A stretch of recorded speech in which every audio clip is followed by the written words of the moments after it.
जय माता दी, हर हर महादेव। कैसे हैं आप सभी का अपने ही YouTube चैनल पर बहुत बहुत स्वागत है। आज के इस वीडियो में हम जानेंगे महाअष्टमी, जिसका नाम ही सभी को मालूम है। महाअष्टमी के दिन 3 उपाय हम आपको शेयर करेंगे। यहाँ पर उपाय से काफी बहनों की मनोकामना पूर्ण भी हुई है और आप भी अगर सच्ची श्रद्धा से इन उपाय को करते हैं तो आपकी भी कामना जरूर पूरी होगी। अष्टमी में सिर्फ 3 दिन ही बचे हैं, 3 दिन बाद अष्टमी है, इसलिए पहले से ही आप जो चीजें हम आपको बता रहे हैं ये चीजें आप ले आना मार्केट से जा। कौन से महा उपाय हमें अष्टमी के दिन जरूर करने हैं, साथ में हमें उस दिन और कौन कौन से कार्य करने हैं, सभी बातें हम आपके साथ यहाँ पर शेयर करेंगे। पहले ध्यान से आप अपनी बातों को सुनिएगा, समझिएगा। सबसे पहले आप ये जान लीजिए चैत्र नवरात्रि की महाअष्टमी कब है। 16 अप्रैल को। दिन क्या है? मंगलवार। मंगलवार के दिन अष्टमी तिथि है। उस दिन आपको बजरंग बली की भी पूजा जरूर करनी है। माता दुर्गा की तो आराधना चल ही रही है सबकी। अष्टमी वाले दिन हम माता रानी के 8वें स्वरूप की पूजा करते हैं। हाँ, गौरी की पूजा करते हैं। प्रतिदिन के जैसा उस दिन सूर्य उदय से पहले उठ जाना है ब्रह्म मुहूर्त में, यानी कि आपको उठ जाना है। उठने के बाद आपके घर के जो भी आदि नियम काम है वह सब आपको कर लेने हैं। के बाद हमें स्नान आदि से निर्वृत्त होकर गुलाबी रंग की या लाल रंग की साड़ी पहन सकते हैं। महागौरी माता की पूजा लाल या गुलाबी रंग का वस्त्र उनको बहुत ज्यादा प्रिय है, उसे पहनकर आप पूजा आराधना कर सकते हैं। आपके पास जो भी है वह देख लीजिएगा। सबसे पहले जैसे आप अपने घर में नित्य जो पूजा आराधना करते हैं, कलश स्थापित किए हैं, बिना कलश स्थापित के भी आप जो पूजा पाठ करते हैं वह सभी कार्य घर का पूजा पाठ पहले कर लीजिएगा। पूजा पाठ करने के उपरांत आप अष्टमी के दिन आपके घर के आसपास दुर्गा जी का मंदिर हो तो उस दिन मंदिर में जरूर जाइएगा कि माता रानी के भोग में हमें उस दिन नारियल का प्रसाद जरूर लगानी है। घर में तो हमने नारियल जैसे कि अर्पित किया ही है, हो सके घर में भी नारियल का भोग लगा सकती है। मंदिर में उस दिन नारियल तोड़ा जाता है, उस दिन फोड़ा जाता है, तो इस दिन इस बात का आप विशेष ध्यान रखें। काफी जगह पे नारियल महिलाएं नहीं तोड़ती है, काफी जगह पर नारियल महिलाएं तोड़ती हैं, जैसे कि हमारे यहाँ पे नारियल नहीं तोड़ती है महिलाएं, क्योंकि नारियल को वंश का स्वरूप माना जाता है। आप लोग नारियल तोड़ने के लिए अष्टमी के दिन मंदिर जरूर जाइएगा। में हम जो भी विधि विधान से माता को गंगा जल से, दूध से, दही से, शहद से स्नान करवाते हैं या गंगा जल का छिड़काव कर हम पूजा पाठ की शुरुआत करते हैं, वह सभी कार्य करने के बाद तो आप लोगों को मंदिर जाना है। फिर जाने के बाद फिर आप लोग नारियल का प्रसाद चढ़ा दीजिएगा। पूरे दिन में जब भी आपको समय मिलता है आप तब भी जा सकते हैं। तो आप सुबह भी जा सकते हैं अष्टमी के दिन, या फिर आप शाम को भी जा सकते हैं अष्टमी के दिन। अष्टमी के दिन तो पूरा दिन ही मंदिर चलते हैं, पूरा दिन ही आप मंदिर में जाकर आप नारियल को जाकर तोड़ सकते हैं। कि सुबह अष्टमी होती है, सब लोग अपनी अपनी कुल देवी के दर्शन करने के लिए जाते हैं, मंदिरों में भीड़ होती ही होती है, तो आप यह नारियल का प्रसाद दिन में भी जाकर तोड़ सकते हैं। हवन करवाना होता है, क्योंकि जो 9 दिनों का हम व्रत रखते हैं, कई लोग अष्टमी के दिन ही पारण कर लेते हैं। न पूजन करने के बाद काफी लोग नवमी के दिन पारण करते हैं। नियम है जो लोग 9 दिनों का व्रत करते हैं नवरात्रि, उन्हें 10वीं की तिथि को ही पारण करना चाहिए। 9 व्रत आपके पूरे करना चाहिए। तो 2 दिन का व्रत रखते हैं, जैसे कि सप्तमी का, अष्टमी का, तो वह नवमी के दिन पारण कर लेंगे। इनके यहाँ पे सिर्फ अष्टमी होती है, माता की अष्टमी ही मनाई जाती है, तो फिर वह कंजकों को बिठाकर अष्टमी के दिन अपने घर में ताकि कढ़ाई निकाल कर कन्या पूजन करने के बाद अष्टमी के दिन अपना व्रत खोल सकते हैं। बस फिर ध्यान ही इतना रखना है कि आपने व्रत खोले, ये नहीं कि फिर आपने लहसुन प्याज का खाना शुरू कर दिया, नहीं।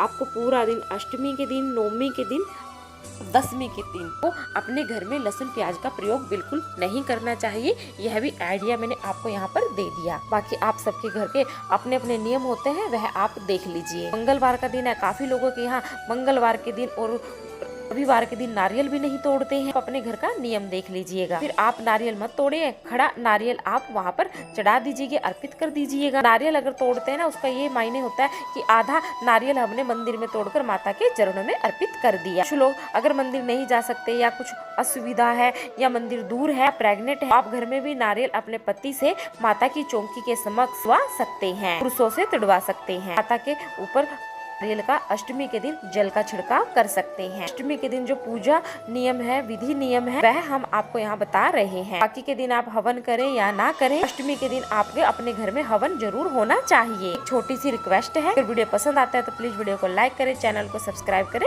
जो खोइचा हम भरते हैं, तो खोइचा आपको घर में भी आप भर सकते हैं। भी लोग ऐसे हैं कि वो बाहर के मंदिर में नहीं जा सकते हैं, तो वह घर पर भी यह कार्य कर सकते हैं। यदि मंदिर में भरा जाए खोचा तो ज्यादा अति उत्तम है। मंदिर जाती हैं महिलाएं तो ध्यान रखें, कपड़ा साड़ी पहने अच्छे, कब करे अच्छा, पर कम से कम ज्यादा गहने वगैरह पहनकर ना जाएं। इस चीज से आप बचें। मंदिरों में हर आदमी धर्म कमाने ही नहीं जाता, कुछ लोग पाप भी कमाने जाते हैं। कोई धर्मात्मा या पुण्य आत्मा ही नहीं मंदिर में बैठा होता, कुछ लोग चोरी के या किसी को दुख पहुंचाने के कार्य के लिए भी बैठे होते हैं। तो सोना ज्यादा पहनने से आप लोग बचें। हर महिलाएं इन बातों का ध्यान रखें। तो लोग 9 अप्रैल प्रतिपदा के दिन माता रानी को सुहाग की चीजें नहीं चढ़ाई हैं। आपके पास चढ़ाने के लायक कुछ नहीं था, कुछ भी असुविधा हो, आप अष्टमी के दिन श्रृंगार की चीजें माता लक्ष्मी को चढ़ा दीजिएगा। में आप सिंदूर, बिंदी, चूड़ी, महावर, साड़ी, सूट का पीस, बिछवे, माता रानी को हर सुहागन महिलाएं बिछवे जरूर अर्पित करें नवरात्रि में,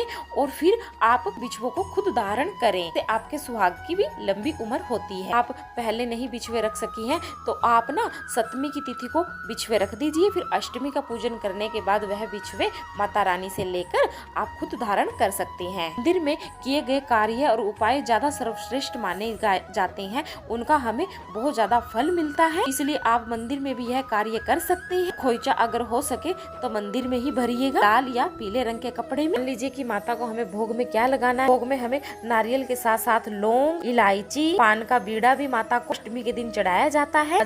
पान आपको अष्टमी के दिन ही फ्रेश मिल जाता है तो ठीक है, वरना आप एक दिन पहले भी पान को अपने घर पर मंगवा कर रख सकते हैं। माता रानी के लिए हमें हलवा, छोले, पूरी जरूर बनाना है घर पर। डाल लेते हैं हमें वो 3 संकल्प कैसे लेने हैं, 3 महा उपाय। सबसे पहला उपाय तो हमें यह करना है कि हाथों में फूल और जल लेकर में कहीं साइड में जगह हमें पकड़ लेनी है। मंदिरों में बहुत ज्यादा भीड़ होती है, सामने जगह है तो आप सामने भी खड़े हो जाए। हाथों में फूल और जल के साथ संकल्प कीजिए। जिस भी प्रकार की परेशानियाँ आपके ऊपर है, आप चिंतित है, संतान के लिए परेशान है, विवाह शादी के लिए परेशान है, या सर पे आपके कर्ज है, नौकरी के लिए, बीमारी के लिए, आरोग्य होना चाहते हैं, जो भी स्वास्थ्य संबंधित कुछ भी आदमी के पास कुछ न कुछ समस्या होती ही होती है, फिर भी हमें निवारण उसका जरूर ढूंढना चाहिए। फूल और पानी अपने हाथ में लेकर किसी कोने में खड़े हो जाए। माता रानी से आप मन ही मन में प्रार्थना करें, हे माँ महागौरी माता रानी, आपकी जो भी कामना है वह बोल दीजिए। माता रानी मेरी ये कामना पूर्ण हो जाए। मैं आपको माता रानी चुनरी चढ़ाऊंगी। चुनरी में आपको मालूम ही है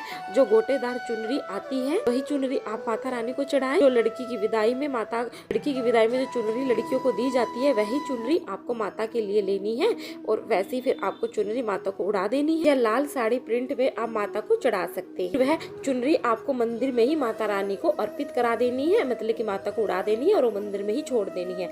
आपको वापस चुनरी नहीं लेनी, इस बात का ध्यान रखें। काफी लोग तो माता के लिए चुनरी, अलावा जैसे कि गहना, छतर, ये सब भी मन्नत मांगते हैं, और वह सब उनकी मनोकामना फिर पूर्ण हो जाती है और वह माता रानी को अर्पित कर देते हैं। यह जब अर्पण करना होता है जब आपकी मनोकामनाएं पूर्ण हो जाएगी तब। दूसरा उपाय आपको क्या करना है, आपको एक लौंग, इलायची, फूल, पान के पत्ते पर ही रख लीजिए। पान के पत्ते पर थोड़ा सा सिंदूर भी आप लोग चढ़ा दीजिएगा। माता से स्पर्श कराकर जो भी आपकी इच्छा है अपने मन में आप लोग कहकर, जो भी आपकी इच्छा है आप अपने मन में कहकर कि यह इच्छा आप पूर्ण कीजिए। फिर आपको उस लौंग और इलायची को लेकर अपने घर आ जाना। पान के पत्ते के सही माता को स्पर्श ही करवाना है आपको। जो भी आपकी मनोकामना पूर्ण हो जाती है, जो भी आपने मन में इच्छा रखी है, माता के लिए यह करूंगा या यह करूंगी, या कन्या पूजन करूंगी, नवरात्रि के व्रत रखूंगी। काफी लोग तो माता रानी के जागरण भी बोल देते हैं कि मेरी ये कामना पूरी हो जाए, मैं आपका जागरण कराऊंगी। उस प्रकार से आप लोग अपनी यह मनोकामना हो जाती है, वह कार्य अपना कर दीजिए। हम मन्नत मांगते हैं ना, उसको हमें उतार जरूर देना चाहिए। जो भी संकल्प आपने लिया है वह भूलिए ना, आप वह माता का पूर्ण कर दीजिए। घर में लाकर उस लौंग इलायची को सही से रख दीजिए। पान के पत्ते को सुखा लीजिए। बहुत ही महाशक्तिशाली उपाय है, बुजुर्गों द्वारा, शास्त्रों के द्वारा बताए गए यह उपाय। आप यह करके देखिए, आपकी जरूर कामना पूर्ण होगी। तीसरा यह उपाय है कि मंदिर में ही नहीं, आपको घर में भी ले सकते हैं, और आपको यह संकल्प लेना बहुत ज्यादा जरूरी। माता रानी मेरी यह मनोकामना पूर्ण कीजिए। मैं 9 दिनों तक आपका व्रत रखूंगी या रखूंगा। 9 दिनों का व्रत रखना भी कोई इतना आसान नहीं है। जो भी व्रती है वह 9 दिन व्रत रखे। पहले तो आप अपने मुख से किसी को श्राप मत दीजिए, व्यक्ति जिन्होंने व्रत रखा है, जो व्यक्ति व्रत रख कर किसी को श्राप देता है, उनका श्राप उसको पड़ जाता है। माता के लिए या छठ माता के लिए भी जो व्रत रखते हैं, कभी आप लोग श्राप ना ले, कोई ऐसा कार्य ना करे कि उन्हें आपको दुखी होना पड़े या आपको श्राप देना पड़े। तो ये है कि आप अगर 9 दिनों का व्रत नहीं रखते, का व्रत रखना भी बहुत मुश्किल काम है, यह इतना आसान नहीं है, इसका बहुत ज्यादा त्याग करना पड़ता है। जो व्यक्ति 9 दिनों का व्रत रखते हैं, कोशिश करें कि कोई उनका अपमान ना करे, उनको परेशान ना करे। जिन्होंने व्रत रखे हैं वह किसी को बद्दुआ ना दे। ऐसा नहीं है कि हम जैसे कि व्रत रखे हैं उनको लग जाए और हम उसका फायदा उठाने लगे, तो यह भी हमें फिर पाप लगेगा, क्योंकि हम व्रत रख कर किसी को श्राप देंगे तो ये तो दूसरों को नुकसान करने के लिए ही कर रहे हैं, फिर यह हमें भी नुकसान देगा। बचकर रहनी चाहिए, इस चीज का फायदा ना उठाए कि आप व्रत रख रहे हैं, आपका श्राप उसे लगेगा और आप उसको देते ही रहें। आप माता से ये मन्नत जरूर करें कि माता रानी मेरी ये कामना है, इस मन्नत को मेरी पूरी करें तो मैं आपके चांदी का छत्तर या कोई चुनरी या आपको कंजकों का भोजन जरूर कराऊंगा।